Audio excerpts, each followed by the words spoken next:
ഈശോ മിശിഹായ്ക്ക് സ്തുതിയായിരിക്കട്ടെ. എപ്പോഴും സന്തോഷത്തോടെ ഇരിക്കുവിൻ, ഇടവിടാതെ പ്രാർത്ഥിക്കുവിൻ, എല്ലാ കാര്യങ്ങളിലും നന്ദി പ്രകാശിപ്പിക്കുവിൻ. ഇതാണ് യേശുക്രിസ്തുവിൽ നിങ്ങളെ സംബന്ധിച്ചുള്ള ദൈവഹിതം.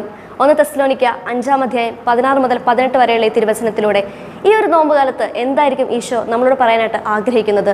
തീർച്ചയായിട്ടും ദൈവഹിതം എപ്രകാരം നമ്മുടെ ജീവിതത്തിൽ പ്രാവർത്തികമാക്കണമെന്നും എങ്ങനെ ഈശോയുടെ ഹിതത്തോട് ആമേൻ പറയണമെന്നുമാണ് ഈ തിരുവചനം നമ്മെ പഠിപ്പിക്കുന്നത്.